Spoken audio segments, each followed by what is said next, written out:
This is your place for all things Grand Rapids Griffins and all things Toledo Walleye. This is the Hockeytown West Podcast with your host, Brandon Cook and Nick Harrington. And welcome to the Hockeytown West Podcast, your source for everything Toledo Walleye and Grand Rapids Griffins hockey. I am one of your hosts, Brandon. I'm your other host, Nick. And I'm Travis. And boys, we are here. We are pumped because the Toledo Walleye swept another freaking team in the playoffs, sweep the first two rounds, 2 years in a row, and they are moving on to the conference finals to face Kansas City. Like, this is crazy. I can't believe we're here again. I feel like we were just here last year, but we didn't have you, Travis, so it makes it all different. Let's dive into this recap because we got a lot to talk about here. We're just going to jump in and talk about this Wheeling game here. Travis, I want you to take it away, man. Run me through this because this was a super exciting game that I could not watch in person, unfortunately. So, obviously, huge game for Toledo. But the biggest news before the game is that Mitchell Lewandowski was not playing in this game. And Chase Grisak, he drew in for Mitchell Lewandowski. And on the other side, Taylor Gauthier played for Wheeling in net.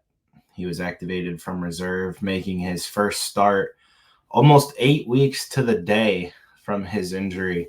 And honestly, he gave Wheeling more than a great chance to win this game.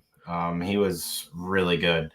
No scoring in the first period. Wheeling gets on the board first in the second period at the 8:09 mark. And then guess who? Mr. Hawkins with an unbelievable shot tied this game at 16:54 in the second period from Matt Anderson, who again had a huge series against Wheeling. Matt Anderson did. He was really good in this series, which had it tied going into the third period.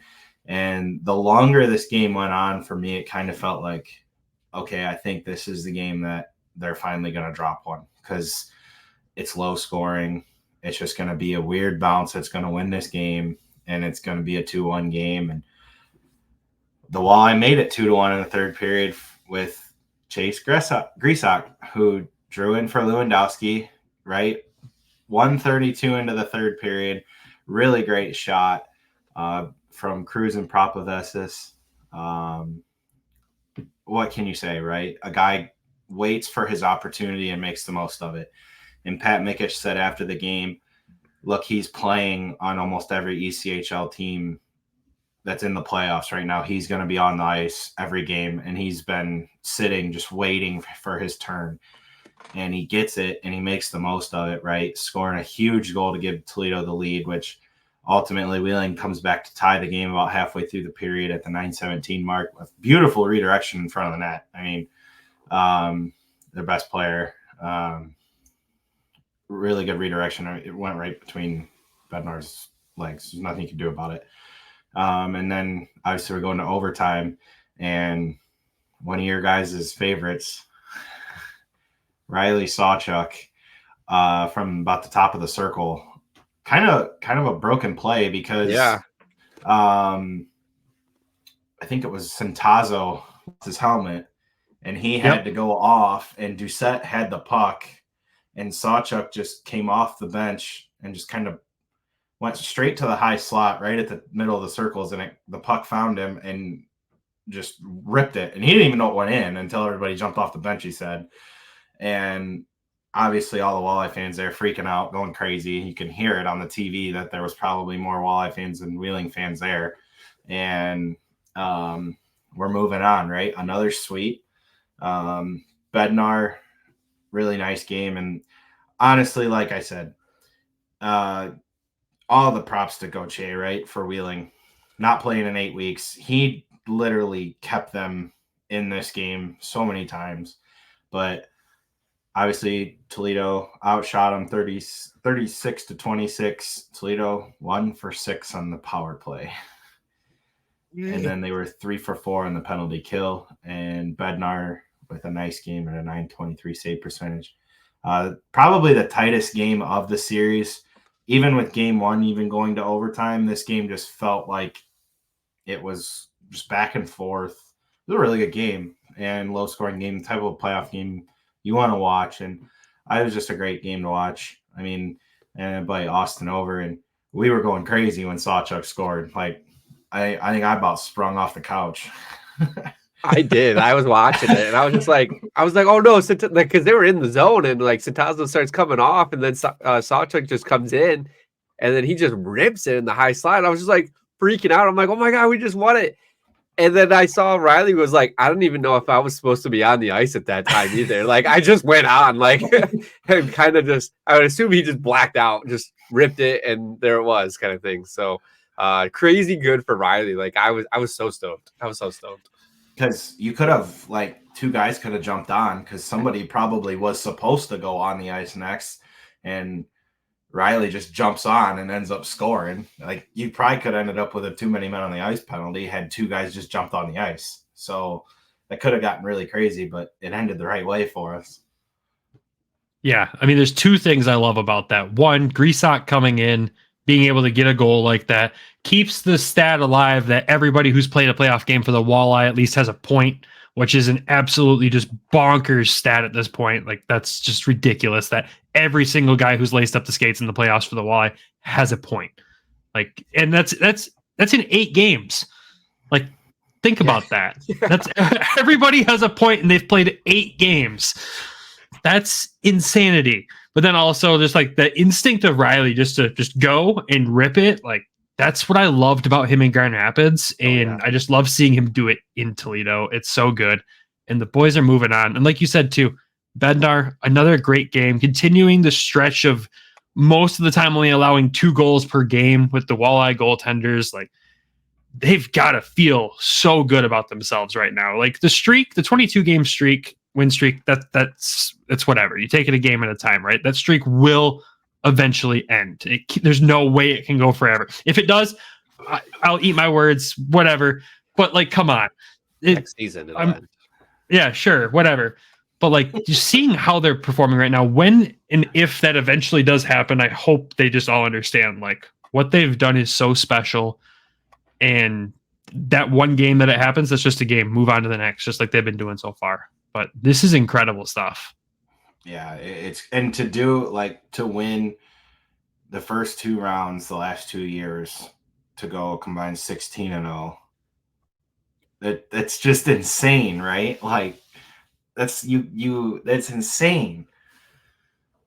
Do you think Pat after these games now just calls Dan and he's like, I'm at 22 now, haha. Maybe if he wins the next one, because then it's like, hey, we're on our way to another sweep. Yeah, right. They sweep the next round and make it to the finals. There better be a call from Pat to Dan being like, well, I did it. Gosh. Like, what took you so long? What'll make me feel really good for Pat is, like, everyone judged that hire from the get-go. They were like, who is this guy? Why is this the choice? And there was a moment in time there where we were all like, uh-oh, like, are we seeing what that was? But he figured it out. He's a first-year ECHL coach, and what he's done with this team and what the team has done around him, like, you couldn't feel more confident in this team right now than any other team. Like, this is insane. Where do you think he ranks now? Like, do you think he's now past Dan? No, not yet. I mean, if he brings the cup home, I mean, there's the argument. If he brings the cup home, there's a statue in front of Huntington Center of him next season. Like, I know if he's the guy that does it. I know it's his first season here, but, like, is he climbing up that ladder now, though? I mean, so, like I've said it before, Derek Lalonde turned this whole thing around because it was kind of it wasn't going great. And then Derek Lalonde got him on the right track. And then Waddy took over and continued it. And now look at what's happening. Pat's done the same thing. And Hockey even said, there's not a lot of transition from Waddy to Mickish. So that makes it, I think, all the more easier on the players to just go play. Like, the results will speak for themselves. Just stick to what we're doing and move forward. And what's crazy, so the Blade published an article about kind of like what we're talking about, like how the fans criticized this hire. And I think at one point in the article, it even said, like, one of the assistants walking like, dude, somebody wants you fired. Like, and he's like, oh, I don't listen. I'm not on social media. I don't read the press or whatever. And kind of laughed it off. And now it's like, yeah, okay, eat your words, everybody. Like, look where we're going. I hope, like, when they win the cup, his first words into the mic at that celebration should just be, how you like me now? How you like me now, Toledo? Because they're going to love him. Celebratory at the end of the year celebration, that would be pretty crazy. And like the thing that the organization as a whole, we got to look back at this and go, we have Derek Lalone in Detroit, who's getting Detroit on the right track. We're getting closer and closer to the playoffs. You have Dan Watson, who has the Griffins at a level we haven't seen since 2017. And now you got Pat Mickish still carrying the same torch that those two coaches started in Toledo, still delivering at a high level and going on this incredible run. Like, across the organization, development wise, we have the right guys in charge. The right people are in place. Our prospects are in good hands. Like, that's such a special thing. Not many organizations can say that. Hell, half the organizations in the NHL are still looking for a head coach for their team. You got to start there and work your way down. We've got all three at this point. I'm confident we have all three. We're covered. We're good. It just makes me feel warm and fuzzy inside, just thinking, like, like, we've got Lalone that started there. They moved up. Like, he didn't coach here in Grand Rapids, but he still came under the same tree, or Watson came under that tree. And then you've got, Pat Mickish there as well under that tree. And it's like, for their development path and how they want to utilize Toledo as really as another weapon. I mean, one cap wise, and then also two for development. You're going to pass these guys on from Toledo to Dan. There's not going to be much change there. Like, the skill, the preparation might be a little bit different, but that's about it. And then Dan's going to hand these guys right over to Lalone. Like, the trees there's not going to be much difference in between. And it's just small tweaks there to be able to get them better and more fine-tuned. Like, that's amazing. Like you said, there's no other organization. What other organization has that? And they have the Green Bay connection with Derek Lalone and Pat Mickish. So they work together in Green Bay. So it is very special, right? You have three guys that at one point are all coaching the Toledo Walleye, have coached the Toledo Walleye in the ECHL, and they're all head coaches in the same organization under the same goal, right? Like, to develop their prospect pool. And it's just, I think it's a lot of fun to see. You got to think too, is like all three of these coaches are developing young assistant coaches behind them. In Detroit, you've got Alex Tanguay is probably the premier assistant coach for that team, right? In Grand Rapids, you have Brian Lashoff, and then in Toledo, you have Alden Hirschfeld. Like, these are all guys that down the road are going to be key pieces in development for everybody else too. And just seeing what those guys are already doing in their roles too. I mean, look what Tanguay did with the power play in Detroit. Like, he fixed that in his first year there. And now under Lalone, like, it's just getting better. And then you look at the penalty kill in Grand Rapids, and it's gotten so much better with Brian Lashoff. And I don't know what Hirschfeld focuses on with Toledo. I haven't focused that hard on it, but there's not much to look at Toledo and go, yeah, that needs improvement. Like, you kind of just sit there and go, oh, it'll be better next game. Like, I think the biggest thing is they got both of the assistants that Waddy had to stay. They kept them both in house. So I think that even helps your transition, right? Because it just, you have a voice that has seen it go one way and knows the expectation. You have two guys there that have seen the expectation, they know the expectation, and then it's just a matter of, okay, we have a new guy that's our head coach, but ultimately, we all have the same goal here. Let's not make drastic changes. Obviously, there's a few differences this year to last year. The team's a lot younger. They play a little bit different. The defense is way more involved offensively this year than last year. But they said at the beginning of the year that's what they wanted, right? They wanted a good skating team that the defense can also chip in offensively. And even when you get prospects down from Grand Rapids, nobody skips a beat anywhere. It's just top to bottom. I think we're structurally in a great place right now. Yeah, and you hit another point there too, where you said young, like they're younger. Like, Grand Rapids is the youngest Grand Rapids team I've seen in a long time, and the same goes for Toledo. And look what they're still doing. Look at you don't picture teams at the professional hockey level that are this young to go do what these teams are doing. Like, like you see maybe a first round win and then it kind of falls apart, but this consistency they're bringing to the table, you go, holy crap, look at what we've got here. And those are the guys that eventually one day will hopefully wear the winged wheel and get them into the same position. I just picture right now that Derek Lalonde's like the Squidward meme where he's looking out the window at SpongeBob and Patrick and they're out having fun. Like he's watching Pat and Dan go out there running around in the playoffs and he's like, dang it, where's my turn? Next year. They were so close. Hot take. Dude, when we get all three in there, oh my God. We're going to be so broke. We're going to be so broke and so tired from going to Detroit to Grand Rapids to Toledo. It's just going to be like, we're all going to be like, we're going to get on here. We're going to look like three zombies. We already do half the time. Oh, but good stuff, man. Anything else you wanted to add to that game 4 there? No, I've got, like I said, I mean, just exciting to move on the way they did. To win a game like that is the biggest thing, I think. On the road to win a game like that. That's what's key. That'll be key to talk about this next series too. So yeah, I think this game kind of does give you an interlude or a prelude for the next series, right? Because it sets up a lot of things here. Like you had to do in a tight game. It had to be on the road. And from what you were telling me earlier, like this is kind of it's all those factors are going to come into this series. Mm-hmm. Yeah. It's insane. Yeah. Congrats to the Walleye. Congrats to the coaching staff. Like, congrats to the fans, man. Like everyone's played their part in this, and this run is absolutely insane. But let's transition now. Let's talk about what's to come here, because when this episode goes live, which is Friday, it'll be right before game 1 of the Western Conference Finals against the Kansas City Mavericks. We have what is shaping up to be a wild series ahead of us. Travis, what do we got to know about this? Like, what does everyone need to be looking out for when it comes to these Kansas City Mavericks? So, just a highly skilled team, right?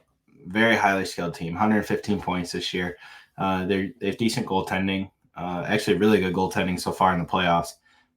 From an article I read, they aren't afraid to throw the body around, physicality, and obviously they have more skill. So I think you're looking at a more skilled Wheeling team, like way more skilled than Wheeling, but they're not scared to play that physical style that Wheeling showed they would play in the first game of that series. But overall, regular season record, Toledo, 105 points, 48, 14, 4, and 5, like I said, for 105 points. Kansas City, Brabham Cup champions, 54, 12, 4, and 2 for 114 points. What's the Brabham Cup? That's basically like winning the President's Trophy in the NHL, regular season champions. Just for our listeners out there that don't know what that is. It was for you too, don't lie. But is there a curse with this cup too?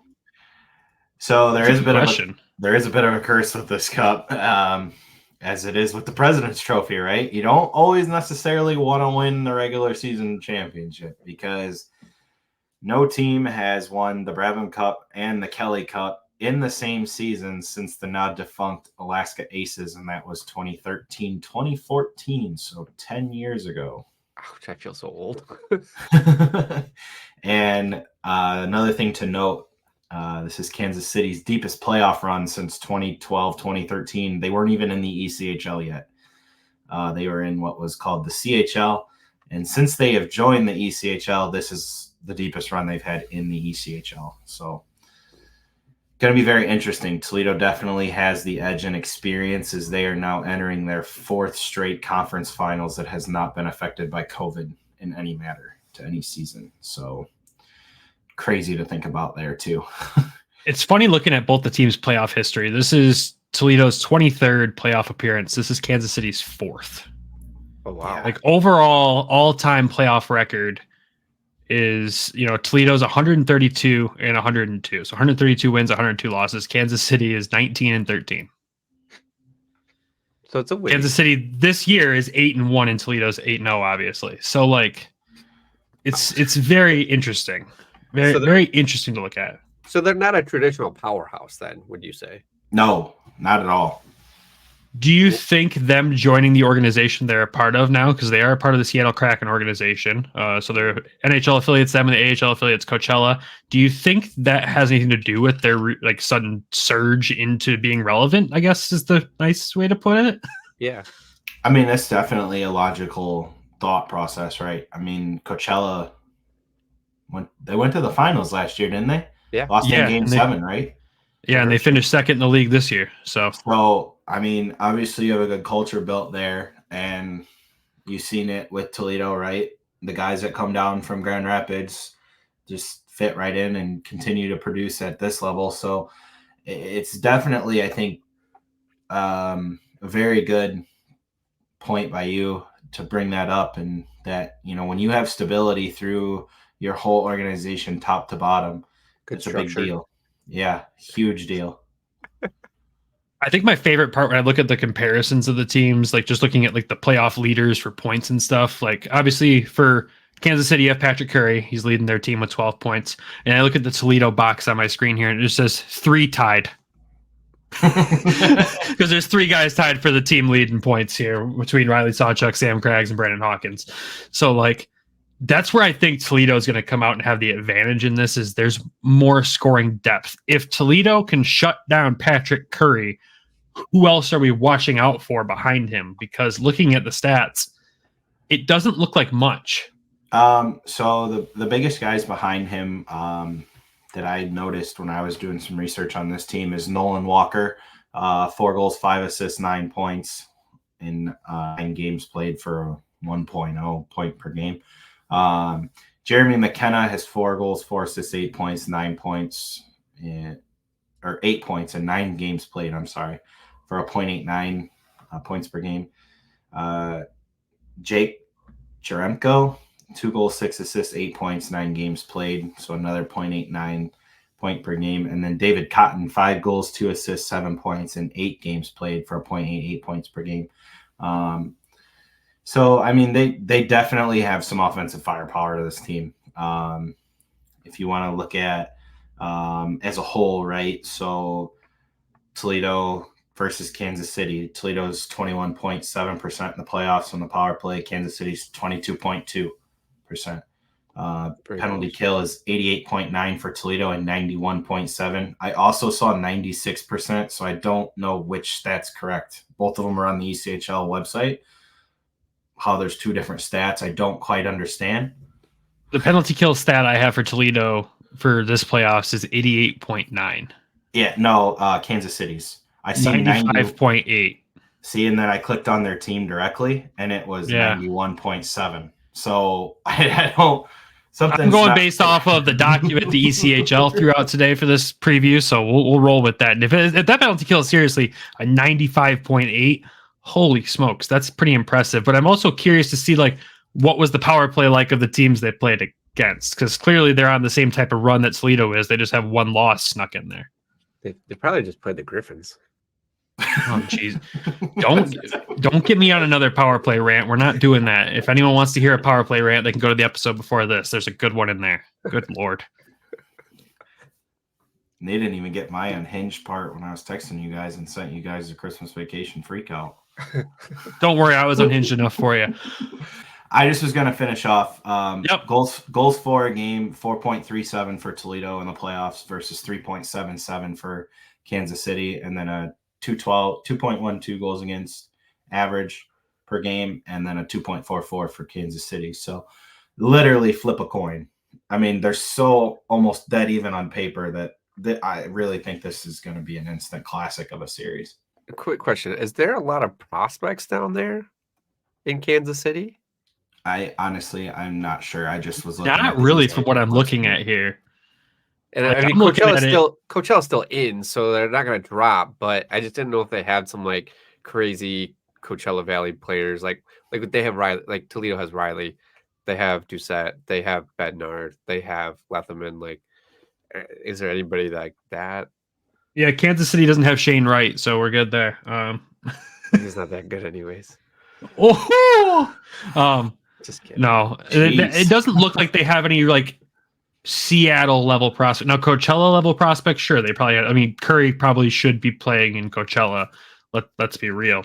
But I feel like Patrick Curry's kind of become like a Brandon Hawkins situation. He's comfortable where he's at. He likes where he's at, and he's going to continue to play where he's at type of situation. I think that's what it comes down to. But something I want to point out here, because the format of this series is weird, right? It's not, I don't love it. Like, Travis, explain it to me again. So this is not traditional by any stretch of the imagination. None of it is in the ECHL, I feel, for these formats. The first few rounds have been more formal than the AHL's first few rounds. At least there's no best of 3 play-in bowl, whatever you want to call that, and then 2 best of 5s. Like, at least everything's a best of 7. Just Toledo doesn't need 7 games in the first 2 rounds. 5 days in between game 1 and game 2.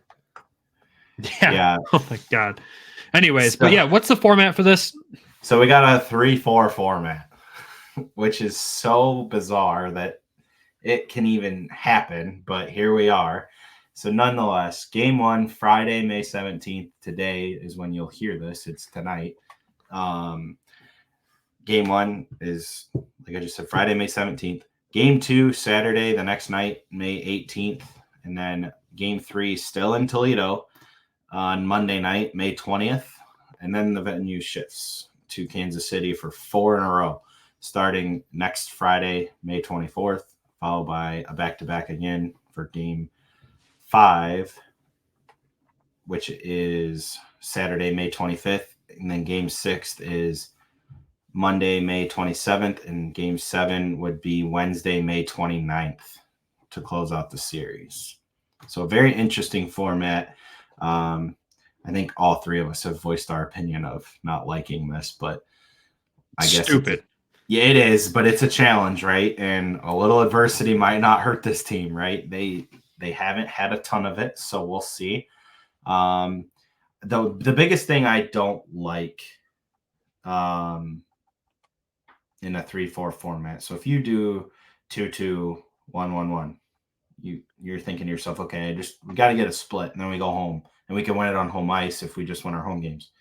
Then you go to a 2-3-2 format. So then it's like, okay, when you get a split in the first 2 games, then you come home. If you can win all 3, great. If you can only win 2, then you only got to win more in game 6 or 7 on the road, to where here you could really find yourself behind the 8 ball quickly if you don't take care of home ice, which has not been a problem, but I just want to stress this is a completely different team than what Toledo's faced all year. So I don't think a lot of people understand how good this team is, but it's just such a different format. I think that's the biggest thing.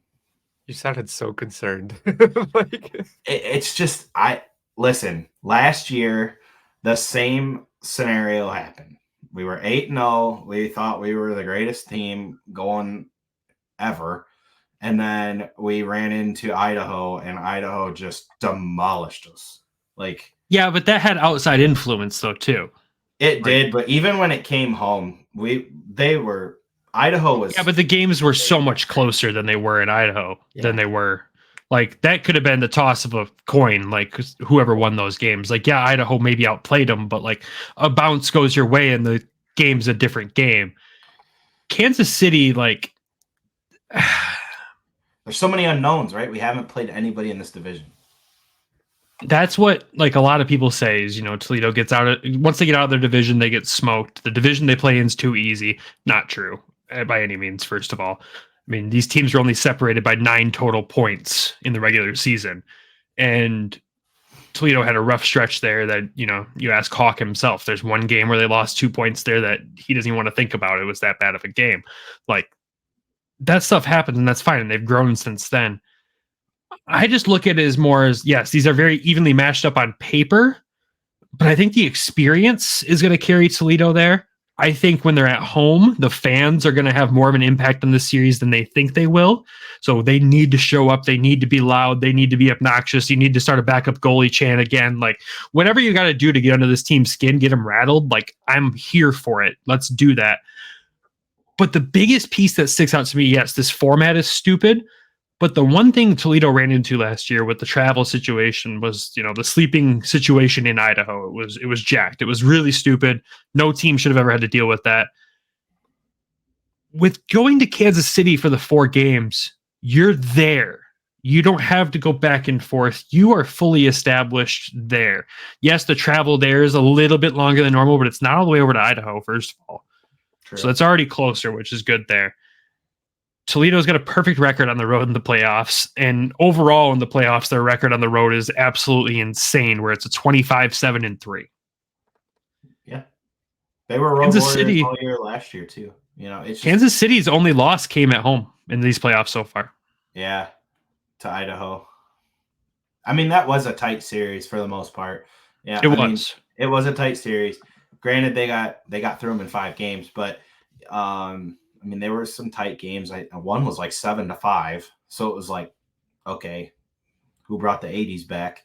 But you know, minimal goaltending. But it's just like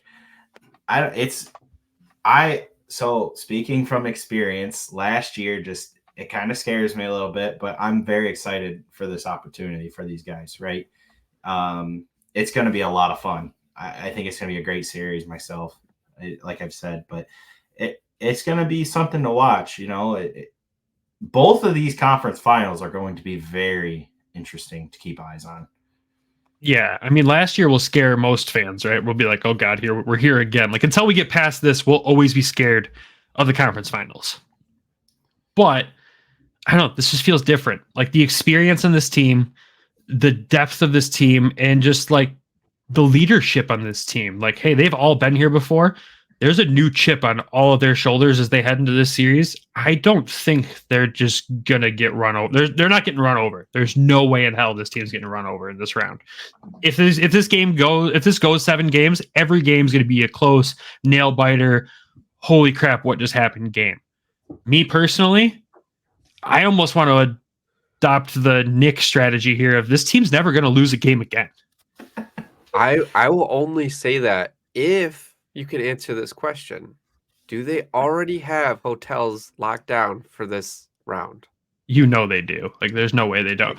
If they are smart, they have it locked down and they have a backup locked down. Like, if they're smart, which I'm sure they are, they learned from a poor experience. They'll be fine.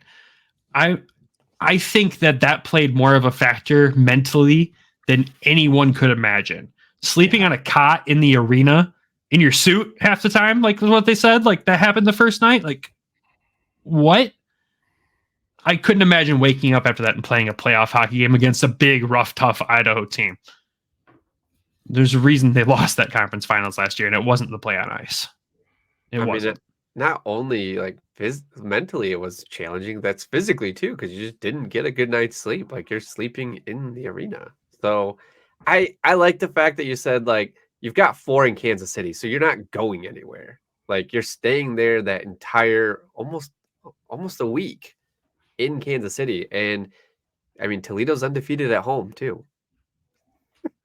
So we forget they're undefeated in a lot of places right now. Like, you know, the past 22 games. But so I mean, you win the 3, you're gonna win 3 at home. If they're gonna give up 1, it's probably gonna be Monday because it's not sold out.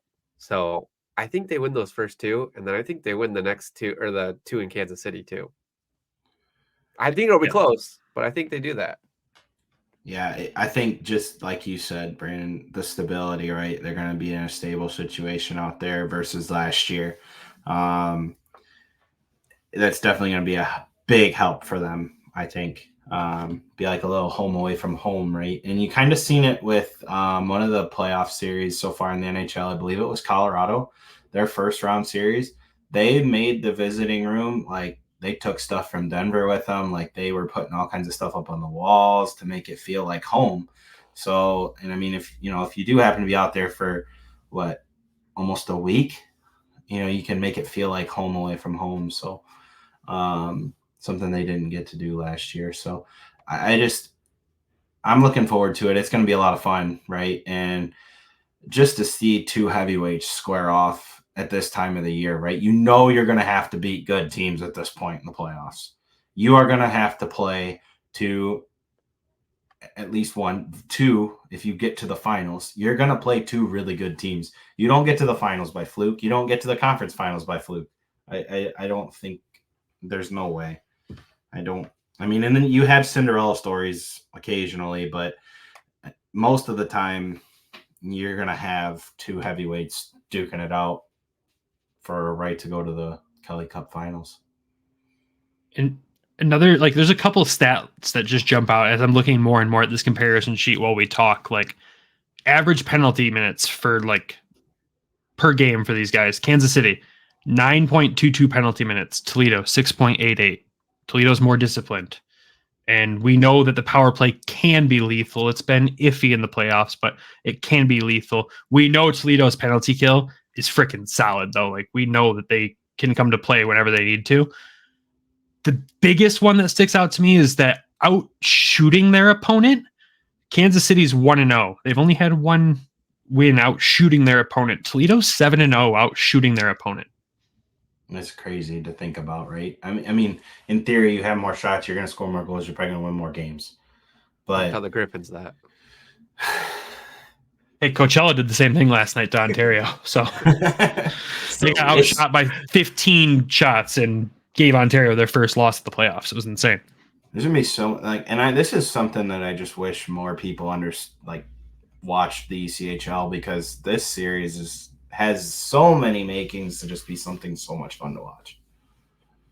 This might turn into one of the best playoff series to watch overall in hockey right now. Like, the Grand Rapids Milwaukee one's going to be thrilling. I think the Grand Rapids Conference Finals one, whoever they match up with, is going to be even more thrilling. But looking at the NHL, like, no one is as exciting as what this one could potentially be. But also at the same time, Toledo could just do the darn thing and wander right through this. I don't know. The vibes are so high on the Walleye right now. It's absolutely insane. Vibes are high everywhere. Yeah, I was going to say everywhere. I also love the insane stat that, like, game-winning goals in the playoffs. Like, they got one guy or two guys on the Kansas City Mavericks who've had a game-winning goal, and then you look over at Toledo, and it's just Brandon Hawkins, 3. Like, it's just insane. I just want we should set a prop. What's the over-under on shots for Hawkins in this series? Dude, 9 per game.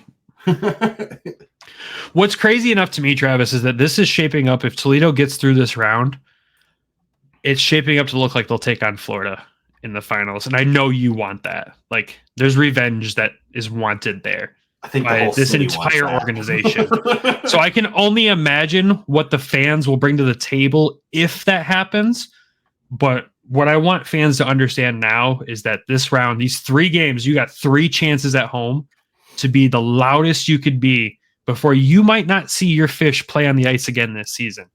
Get out there, be loud, have fun, be respectful, have fun, go crazy, and make this the toughest barn that any of those players in that team have ever played in. Curry knows what it's like to play in the Huntington Center. I want him to experience a whole new level of toughness from that Toledo crowd. And I cannot wait to see what they bring to the table. Maybe we can scare the crap out of them when we hit somebody. No, they're ready for that. They're ready for that, but I don't think they're ready for what these fans are going to bring. This is a new level. Like, the way they're traveling to these games this season already, I'm like, oh my God, there's already talk of travel to Kansas City. I'm seeing the Facebook group. It's already going off. There's already hotel rooms booked. Like, these guys are going to travel. But when they're at home, everybody, look at me. Go insane. Have fun. Bring it to a whole new level, please. Yeah, that's my soapbox there. I'll get off it now. No, I think you hit the nail square on the head. Like, listen, Hawk said we need you when we interviewed him. You get to this point in the playoffs, right? Guys are tired. It's been a long season. Any extra juice they can pull from anything, and if you have 8,000 people behind you, makes it that much easier for them to go play. They wanted to make that building a snake pit. They said it towards the end of the year, and they've made it a snake pit. Like, it's become like, you have honestly a 7th man on the ice if you include a goaltender. It's like there's an extra player. It's crazy. And like, my dad's going to the game Friday, tomorrow night, and like he's been to games, but like I don't like he's going to see it at a different level. It's going to be pretty cool. It's like when you guys came the first time to a playoff game, and you're like, oh my God. It was fun. And I told Maria, I'm like, if they make it out of this round, like we have to go to the next, like we'll be in Toledo. Like, I don't care what days we got to take off. It's getting dicey, but like we've got to be there to celebrate this championship. So I know they're going to win this round, and I'm excited for the next. So I guess that raises the question, and we might have already said it, but let's just make sure it's locked in. Final predictions for this round. Nick, go. We're not losing another game. I was going to say, do we even have to ask him? Like, we know what his answer is. No, we'll win the first two, I think, and then we'll lose game 3, and we'll come back and either win game 4 or 5. That's what I think. Nick only says that because there's still so many tickets available for Monday's game. So fans, again, that's the impact you have. Buy the tickets, go to the game, call into work, tell them we said it was okay. Should we put out a letter? Yes. I got you. I'll make that tonight. I'll need one for the Griffins too, Brandon. Travis, prediction. I really think this is going to be a 7-game series. I think Toledo's going to win it in 7. I just think these teams are so evenly matched. It has all the makings to be a long series, but like you said, this could be over quickly. You know, if we go off Nick's his theory, maybe Nick's over here playing the parade already. So I'm going to be in the front. Let's go, 2 towels. I think Toledo in 7. That's my prediction. I'm going to stick with my faithful prediction I've had all playoffs long. Fish in 5. I don't think they lose at home, though. I think they lose the first one back in Kansas City. Yeah. And then they win game 5 to move on. Win the first 3 at home. Yep. That's what I think happens. The only part I'm nervous about is I'm not going to game 2, and that streak has stayed steady for all the playoffs here. So who knows? I got to figure it out. Kelsey will be back in the building for game 2. I gotta figure this out. I gotta figure this out. I have Saturday off. There's no reason I shouldn't be there. Besides the fact of having to work super early on Sunday, which really sucks, but we'll figure it out. Brandon's gonna don't tell me what to do. He's gonna end up in Toledo again. I already know it. Like this has become such a trend. Like he's gonna make a trip. And the crazy part, you're gonna have to buy secondary, or I'm going to have to start looking for a ticket for you. So you're going to have to tell me if you're coming. There's a lot available secondary, actually. So if I do, that'll probably be the way I have to do it, unfortunately. But I might be able to find you some. We'll see. The standing room option is an option since there's always for some reason, a seat available by you. So there's always that temptation too. But anyways, we'll see what happens. With that, boys, anything else you guys want to add? No, buy the tickets for Monday. I don't want the sellout streak to end. Fill the freaking bank tank. Let's go. Nick, You're thinking. What do you got? I don't think I have anything. I think there were some things but we re-recorded, so I can't remember everything that we talked about. So that is fair. Nick's we did have to do that because he doesn't work tomorrow. Yeah. I sort of don't, but that's a different story for another day. But with that, folks, we'll wrap up this episode. Thank you all for tuning in. Shout out to our sponsor, Everything Hockey. Make sure you go to everythinghockey.com. Use code WEST. Save $3 off your order. Pick up a hoodie, pick up a t-shirt, pick up some drinkware that they've got. Some cool stuff over there. Shout out to both you boys for getting this done tonight. Appreciate you guys. Again, shout out to everyone listening. Make sure you're following along closely. You'll see highlights from these games, the Griffins games, everything on Twitter, Facebook, Instagram, all those places. Make sure you like, follow, subscribe, share, do whatever you can. But just make sure, again, Toledo fans, that you are loud as hell these next 3 games. Everybody, have a fantastic weekend. Go Walleye, go Griffins. We will talk to you all on Monday. Go Fish. Love you. Bye.